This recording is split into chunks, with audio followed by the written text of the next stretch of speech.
গতকালকে হঠাৎ করে আমিরে জামাতের বিরুদ্ধে তার এক্স আইডি হ্যাক করার পরে সেখানে পোস্ট দেওয়া হলো যে বাংলাদেশে যেই মহিলারা কাজ করে, যেই মহিলারা কাজের ভেতরে থাকে, কর্মজীবী যারা নারী, এরা হলো পতিতা। এই পোস্ট পাওয়ার পরে পুরো বাংলাদেশ হইচই শুরু হলো যে জামাতের আমির মহিলাদেরকে পতিতা বলেছে। আচ্ছা, এই কথা কি বিশ্বাস হয়? এটা আমরা তো দূরের কথা, শয়তানও বিশ্বাস করবে না। কথা কন না কা? তদন্ত করে দেখা গেল তার আইডি হ্যাক করা হয়েছে। সেই রাষ্ট্রপতির এলাকার থেকে, রাষ্ট্রপতি ভবনের অফিস থেকে ইমেইল ব্যবহার করে তার আইডি হ্যাক করে এই পোস্ট দিয়ে নিজেদের ভেতরে গন্ডগোল লাগানোর ষড়যন্ত্র। তার মানে বোঝা গেল এটা ভারতের রর মাধ্যমে ওই নরেন্দ্র মোদী দাদা বাবুদের ষড়যন্ত্র। আজকে হ্যাক হওয়া পোস্টকে কেন্দ্র করে একদল আর এক দলের বিরুদ্ধে মুখোমুখি দাঁড়ালেন। এর কারণে একটা আমিরকে অপমানিত করার ষড়যন্ত্র। সাথে সাথে পোস্ট হলো, একদল মিছিল করা শুরু করলো ঝাঁটা নিয়ে। তার মানেই বোঝা যায় এটা পূর্ব পরিকল্পিত। কেরে পোস্ট দেওয়াই শুরু হলো না, সাথে সাথে মিছিল শুরু হলো, মানে এরা কোথায় প্রস্তুতি ছিল? তার মানে বোঝা যায় রাষ্ট্রপতি ভবন, ওই ভারতের নরেন্দ্র মোদী দিল্লি র এবং যারা রাজপথে নেমেছে এদের ভেতরে গোপন সংযোগ থাকতে পারে, এটাই তার প্রমাণ। আল্লাহ যদি কাউকে সম্মানিত করে আকাশে উঠাতে চায়, তাম পৃথিবীর লোক যদি পাও ধরে নিচে নামাতে চায়, তাকে নামাতে পারবে? সুতরাং ভাই, যাকে আল্লাহ সম্মান দেবে তার বিরুদ্ধে লাগিয়েন না, ষড়যন্ত্র করেন না, মিলেমিশে দেশ চালান, মিলেমিশে থাকান। রাসূল হাদিসে বলেছে, যে সম্মান অন্যকে করে না সে নিজেও সম্মান পায় না। নিজে সম্মানিত হতে গেলে অন্যকে সম্মান দিতে হবে। আপনি ওই দলের প্রধানের বিরুদ্ধে বলতেছেন, ওরা আপনার দলের প্রধানের বিরুদ্ধে বলতেছে। আমার ভাইয়ের বিরুদ্ধে কেউ যদি বলে, তখন আমার লোকেরা আর একজনের ভাইয়ের বিরুদ্ধে বলবে কি বলবে না? তার মানে উপর দিকে থুতু মারলে ওই থুতু নিজেকেই পড়তে হয়, অন্যের জন্য গর্ত খুললে ওই গর্ত নিজেকেই পড়তে হয়। আল্লাহ আমাদের সঠিক বুঝ দান করুক, বলেন আমিন। এই ষড়যন্ত্রের রাজনীতি থেকে আল্লাহ হেফাজত করুক, বলেন আমিন। তাহলে চিৎকার করে বলতে হবে, সামাজিক ইবাদতের গুরুত্ব প্রদান করলেন কে? আরো ধরে বলেন। আমার বন্ধুগণ, মুসলমান ভাইরা, গভীর মনোযোগ লক্ষ্য করুন। কোন দিকে নজর নাই, কোন দিকে তাকাতাকি নাই। এই যে আব্দুল্লাহ ইবনে মুবারাকের হজ আল্লাহ ফেরেশতা দিয়ে এই জমিনের মধ্যে আদায় করে নিলেন।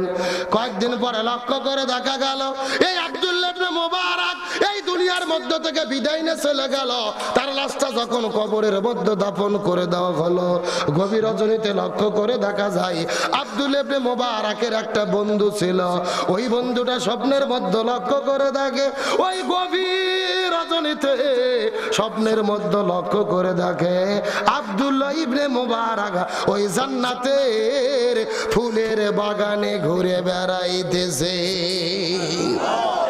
এই দৃশ্য দেখার পরে তার মনে বড় আনন্দ লাগলেন যে আমার বন্ধু ফুলের বাগানের মধ্যে ঘুরে, জান্নাতের বাগানের মধ্যে ঘুরে বেড়াইতেছে। কিন্তু লক্ষ্য করে দেখে আব্দুল্লাহ ইবনে মুবারাকের মনটা বড় খারাপ। আচ্ছা, যে দুই একজন করে উঠতেছে, এরা কারা? ঘটনা কি? এরা যায় আবার এসে বসে আবার ওঠে, কি জন্য? আলোচনা কি শেষ করব? রাগ করতেছেন আপনারা? আমার বন্ধুগণ, মুসলমান ভাইরা, গভীর মনোযোগ লক্ষ্য করুন। ওই জান্নাতের মধ্যে ঘুরে বেড়াইতেছে আব্দুল্লাহ ইবনে মুবারাক, কিন্তু তার মনটা বড় খারাপ। বন্ধু জিজ্ঞেস করলেন, এ বন্ধু, তোমার মন খারাপ হওয়ার পেছনে কারণ কি বলো তো? বন্ধু ডাকতে বলে, এ আমার ভাই, আল্লাহ তাআলা আমাকে জান্নাত দান করেছে, জান্নাতের ফুলের বাগানের মধ্যে ঘুরে বেড়াইতেছি, কিন্তু মন খারাপ করার কারণ হলো আমার বাড়ির পাশে একটা কামার ছিল। আমি যেই দিন মারা গেছি ওই কামারটাও মারা গেছে, আমারও দাফন হয়েছে, কামারের দাফন হয়েছে। কিন্তু জান্নাতের মধ্যে আসার পরে লক্ষ্য করে দেখি আল্লাহ আমাকে যত বড় জান্নাত দিয়েছে, ওই কামারটাকে আমার চাইতে ডবল বড় জান্নাত আল্লাহ দান করেছে। আব্দুল্লাহ ইবনে মুবারাক যত বড় জান্নাত পাইছে, তার সাথে ডবল বড় জান্নাত পাইছে কে? আচ্ছা, কামার। আপনাকে কামার চেনেন না? যারা লোহা গলায়া দা বটি তৈরি করে, এ গভীর মনোযোগ, ভালো করে বোঝার চেষ্টা করবেন। এই স্বপ্নটা দেখার পরে ওই বন্ধুটার যখন ঘুম ভেঙে গেল, ঘুম থেকে ওঠার পরে এক দৌড়ে বাড়ি থেকে বের হয়ে দৌড়ানো শুরু করলেন। দৌড়াইতে দৌড়াইতে আব্দুল্লাহ ইবনে মুবারাকের বাড়ির কাছে গেলেন।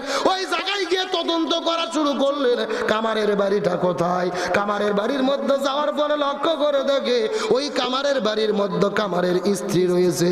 ডাকতে বললেন, চাচি আপনার স্বামী দুনিয়া থেকে বিদায় নিয়ে চলে গেছে, কিন্তু আব্দুল্লাহ ইবনে মুবারাক যত বড় জান্নাত পাইছে তার চাইতে ডবল বড় জান্নাত আল্লাহ তাআলা দান করেছে আপনার স্বামীকে। এর পেছনে কারণটা কি জানতে চাই, আপনার স্বামী দুনিয়ার মধ্যে কি এমন আমল করলো। এই কথা বলার পরে কামারের স্ত্রী বলে, আমার স্বামী হলো গরিব মানুষ, তেমন বেশি ইবাদত বন্দেগী করতে দেখি নাই, কিন্তু আমার স্বামীর ভেতরে আমি মাঝে মধ্যে দুইটা আমল করতে দেখেছি। চিৎকার করে বলেন কয়টা? আরো জোরে বলেন, কোন দুইটা আমল করার কারণে আব্দুল্লাহ ইবনে মুবারাকের চাইতে বড় জান্নাত পাইলো? জানার দরকার আছে না নাই? আপনাদের কি কষ্ট হচ্ছে? আলোচনা কি চলবে? তাহলে চিৎকার করে বলেন ইবাদত কত প্রকার? আরো ধরে বলেন। 1 নম্বর ব্যক্তিগত ইবাদত, 2 নম্বর পারিবারিক ইবাদত, 3 নম্বর সামাজিক ইবাদত, আর 4 নম্বর হলো রাজনৈতিক ইবাদত। যারা বলেন কি ইবাদত? এই ওয়াজ করতে গেলে যত বিপদ। অনেকের ধারণা আছে হুজুর রাজনীতির ভেতরে আবার ইবাদত ঢুকলো কেমনে? অনেকের চিন্তা ভাবনা রাজনীতি আলাদা, রাষ্ট্র আলাদা, সমাজ আলাদা, কোরআন আলাদা। ভালো করে বোঝেন, এটা হলো নাস্তিকদের বিশ্বাস। কাদের বিশ্বাস? আল্লাহর কোরআন বলেছেন, ইন্না আনজালনা ইলাইকাল কিতাবা বিল হাক্কি লিতাহকুমা বাইনান নাস। হে রাসূল, আমি আপনার প্রতি যে কোরআন নাজিল করেছি, এই কোরআনের ভেতরে ব্যক্তি, পরিবার, সমাজ, রাষ্ট্র, রান্নাঘর থেকে শুরু করে সংসদ ভবন পর্যন্ত যা কিছু প্রয়োজন আমি সব সমাধান লিকুল্লি তিবিয়ানান এই কোরআনের মধ্যে দিয়েছি। চিৎকার করে বলেন আল্লাহু আকবার। তার মানে বোঝা গেল সব সমস্যার সমাধান আর জোরে বলেন সব সমস্যার সমাধান। আমি যখন বলবো সব সমস্যার সমাধান, আপনারা বলবেন দিতে পারে আল কোরআন, বলতে পারবেন না? একসাথে, সব সমস্যার সমাধান কোরআন আছে যেখানে, হাদিস আছে যেখানে, আলেম ওলামা যেখানে, সব সমস্যার সমাধান। আচ্ছা, কোরআনে যে সব সমস্যার সমাধান আছে, এটাকে আপনাদের বিশ্বাস হয়? কিন্তু কিছু কিছু নেতা বক্তব্য দিচ্ছে যে কোরআনের সাথে রাজনীতির কোনো সম্পর্ক নাই। নাউজুবিল্লাহ বলবেন না? আমি তো মনে করি যারা বলে কোরআনের সাথে রাজনীতির কোনো সম্পর্ক নাই, আমি মনে করি এদের সাথে কোরআনের কোনো সম্পর্ক নাই। কারণ এদের সম্পর্ক যদি কোরআনের সাথে থাকতো এমন বক্তব্য দিতে পারত? আবার কেউ কেউ বলতেছে আমরা শরিয়া আইনে বিশ্বাস করি না। নাউজুবিল্লাহ বলেন। আচ্ছা বলেন তো, শরিয়া আইন মানে কিসের আইন? শরিয়া আইন মানে হলো কোরআনের আইন, শরিয়া আইন মানে হলো হাদিসের আইন, শরিয়া আইন মানে হলো আল্লাহ রাসূলের আইন। সুতরাং যারা বলে আমরা শরিয়া আইন বিশ্বাস করি না, এরা কখনো মুসলমানের বাচ্চা হতে পারে না। আজকে আমরা যখন কোরআনের আইনের কথা বলি, তখন আমাদেরকে বলে আমরা নাকি ধর্ম ব্যবসা করি। কি ব্যবসা করি? আমরা হুজুরদের আমাদের খাইয়ে দেয় কোনো কাজ নাই, আমরা ধর্ম নিয়ে ব্যবসা করি। আমরা পরিষ্কার করে বলতে চাই, বাংলাদেশের আলেমেরা ধর্ম ব্যবসা করে না। ধর্ম ব্যবসা তারাই করে যারা নির্বাচনের আগে মাথায় বড় বড় টুপি লাগাইয়া ঘোরে। কথা কন না কা? মুখের মধ্যে কোসা কোসা দাড়ি, ময়নার কিলিং সেভ করে না। কয়েকদিন ইস্ত্রি করা পাঞ্জাবি পরে ঘোরে, আসর নামাজ পড়ে 4 বার। যেরকম কয়বার? বাড়ির থেকে বের হওয়ার পরে সেই মঙ্গল বাজারে যায় দেখে মসজিদে হাজার হাজার মুসল্লি, প্রার্থী বলতেছে সব কথা পরে হবে, আগে নামাজ, আগে নামাজ।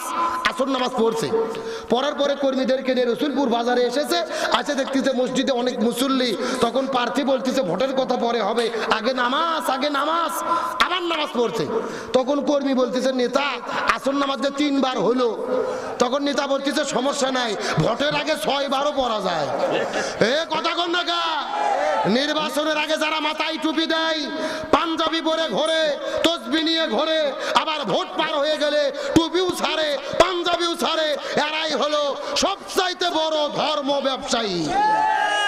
আমরা ধর্ম ব্যবসা করি না, আমরা ভোটের আগেও টুপি পরি, আবার সারা বছর মাথার টুপি দিয়ে ঘুরি।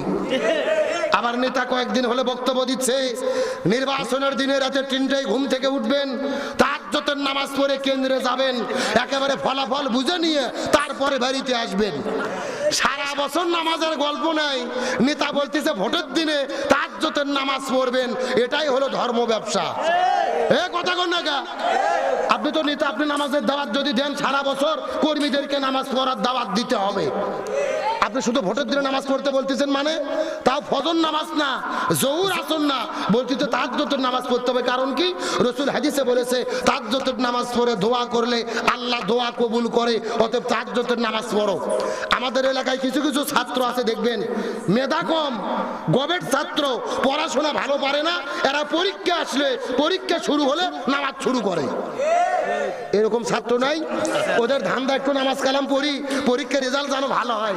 খারাপ ছাত্র যেভাবে পরীক্ষায় নামাজ ধরে, বাংলাদেশের খারাপ মানুষগুলো নির্বাচন আসলে সেই রকম নামাজ ধরে। কথা ক্লিয়ার না ভেজাল আছে? আরে ভাই, আপনি নেতা, মঞ্চে নামাজ পড়তেছেন, লাখ লাখ কর্মী সামনে দাঁড়িয়ে আছে, তাদেরকে নামাজের কথা বলতেছেন না, আপনি মিডিয়ার সামনে ভাইরাল হচ্ছেন। আপনি সত্যিকারের নেতা হলে নিজেকেও নামাজ পড়তে হবে, কর্মীদেরকেও নামাজ পড়ার দাওয়াত দিতে হবে।